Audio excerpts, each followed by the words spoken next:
Well, good evening and welcome to the Arbor Hills Nature Preserve in Plano, Texas. Tonight's exercise is a field test of the WUBEN X2.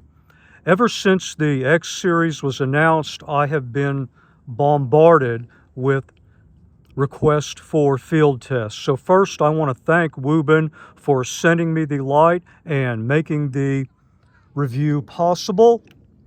Here we have the unit right here. I have about average size hands for reference. I've been carrying this for about a week and a half now, and I've actually shown it to several people. Ironically, the first question seems to be, well, how do I hold it? Do I hold it like this? Do I hold it like this? Do I hold it like this? Well, this is the switch. So I prefer, what I call the Star Trek hand phaser hold. So you take the clip, which is very generous by the way, lay it flat in your fingers, index finger here. The thumb just naturally comes right over the switch. This is your operation switch right here. There's considerable room for error. If your thumb happens to fall here, it will work. If your thumb happens to fall here, it will work. If it happens to fall here, it will work. If I'm using light gloves and trying to figure out where that switch is, I've had no problems whatsoever. Now, this is also a cover for charging right there. You see two magnetic contacts. I've read in a couple places that this cover has to make contact here for it to work. That's not true. This is actually your switch. Notice that I can click the light on and click it off from there. This is magnetic, so that if I put just the slightest pressure there, notice it clicks back up. It won't come open or accidentally open there. You may have questions about, well, how reliable is this? I probably flicked this up and down at least a couple hundred times over the last week and a half. Will water ingress into there? Don't know. It's rated IP68. It's begging for an extended rain test. We'll probably get there sometime. You'll notice the 3 emitters. You may have read about that. Now, I don't spend too much time talking about accessories, but I will point out that you get a couple of nice accessories with this light. First of which is this pretty amazing lanyard. This also doubles as charging cable.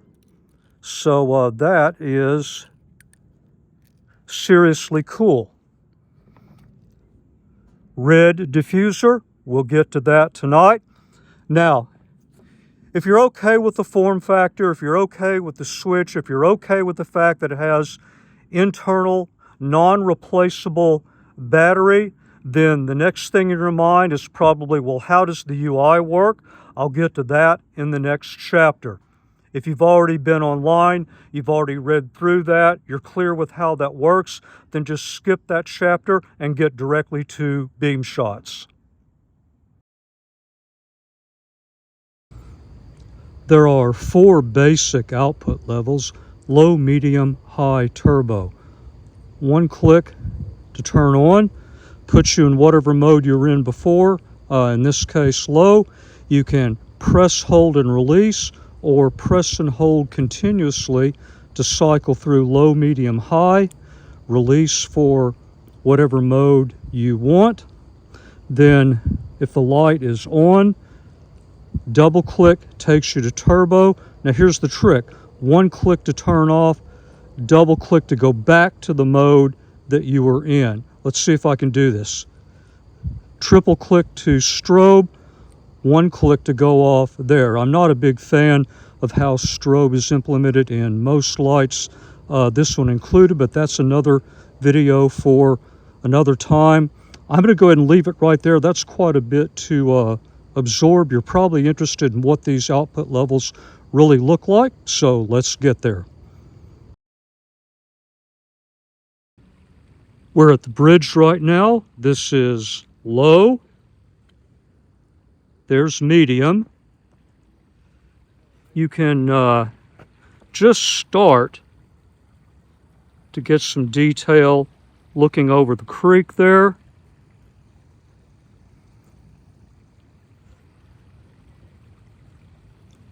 That's high. Now, this time of year, we've got 35, not quite 40 yards max line of sight out into the distance. And then let's see if I can do this. Double click, and then there's everyone's favorite turbo.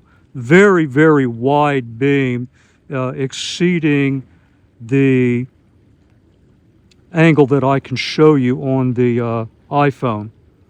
All right, well, there you have it. Let's go deeper in the preserve and see more about what this light can do.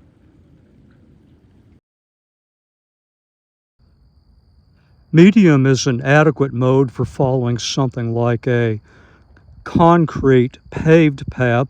I'm always interested in what happens if you get on a dirt path and you need a bit more light just to see the contours of the ground, bumps. Again, contour is very important. I can already see that the ground ahead of me is sloping off to the left, and then there are several areas where we've had drainage, so there are depressions here that I could easily trip over. So I'm getting awareness of that in medium, but that's about it. I do not have much situational awareness around me, so this is adequate for path following. But let's say I heard something between those trees. I'm going to have to bump up into high to really go far enough down range to get information about that. So we've got some serious bumps coming up here, and you may be interested in what's out in this area.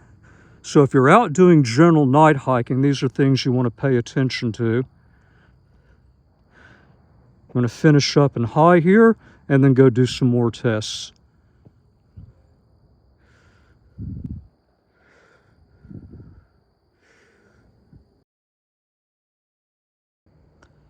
This is another test in high.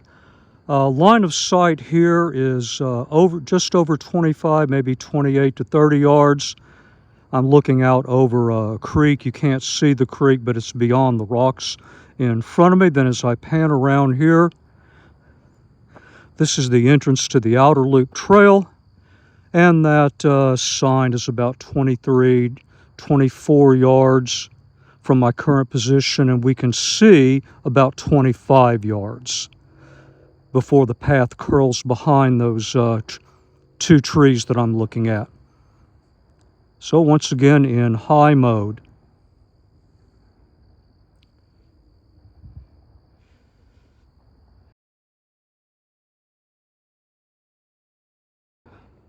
This is an area that I like to do turbo shots. I want to give you a rough idea of what the terrain looks like. Now I have my headlamp on 2000 lumens spot. We have over 175 yards line of sight in that gap between those trees, but even my headlamp with particulates in the air and the surrounding light pollution from the city is not completely lighting that up. Now I happen to have two lights on me that are both 2500 peak lumen. So first let me bring the X2 in.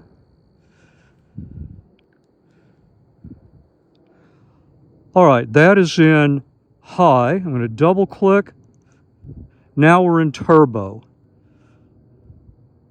But I can't even see through the gap in the trees. Well, let me rotate it around here. Yeah, I mean, I've got a very wide field of view. It's a very floody beam, and this is the result of the light being very low Candela. If memory serves, with this emitter, it's 5300 peak lumens. So let me get this off. Switch hands. That light is also exactly 2500 peak lumens, and I can see not only to the tree line at the other end, I can see deep into it. So although it's 2500 lumens, it's nearly 300,000 peak Candela. So lumens don't tell the entire story. You also have to balance lumens versus Candela to understand the type of beam that you're going to get out in the field. So If you're not familiar with that topic, I hope you found this helpful.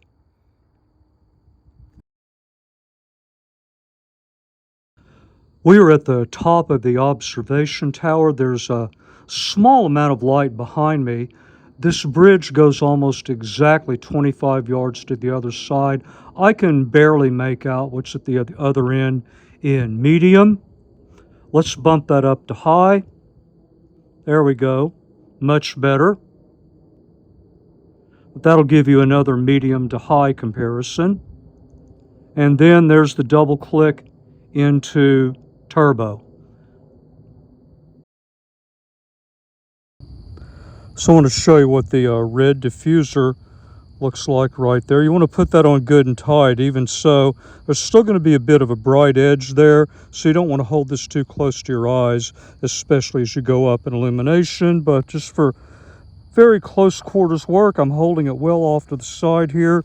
It's suitable for map reading. Let's go up. There's medium. That's a bit much, but you can see what's around you. High, that might be considered a bit of overkill, but that's what it looks like.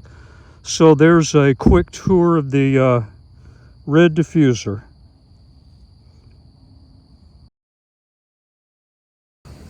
All right, we are back in high. This is an area that I normally do a lot of wrap-ups or summaries. I'm looking out to an area that has about 55, 58 yards line of sight this time of year. Let me double click, bump this up to turbo. I'm also going to let this serve as a heat and step down test. I believe that we should get a step down according to the manual around 1 minute. So we'll see how that goes. This is a cool light. Like I said in the intro, I think it has kind of the Star Trek hand phaser vibe to it, but there's a lot you need to think about before you click that add to cart button. It does have electronic lockout. I've had it stuffed in a number of pockets over the last week and a half. No issues getting it going. Deployment, the hold, the switch, the UI, the non-replaceable battery. Now I'm definitely noticing significant heat around my finger, not terribly uncomfortable. Looks like it's getting dissipated a bit. In any event, the fact that this is a closer quarters, I can definitely see some step down now. A closer quarters, wide area beam. It's not long throw. So if you're good with all of that, then perhaps the light has already sold itself.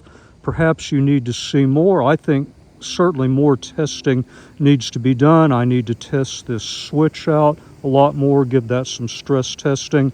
I think I need to do a battery endurance test, take it out here, run it in medium in lieu of a headlamp, see if I can follow a path and do a reasonable night hike. I'm going to have to do some intervals in high. I'm thinking about a 60-40, 70-30 type of split. What type of run time could we get before it completely runs out? And then, of course, rain. What if you get jammed up? You get lost, you're finally on your way back. Now it's dark, and even worse than that, it just started raining. Again, IP68 rated, should be able to handle it, but then again, that's why I like to do field testing. So I'm going to go ahead and cut it off right here. If you have any additional questions or you'd like to see some other tests or comparisons, please leave a comment. And as always, until the next review, thank you very much for your time, and thank you for watching the video.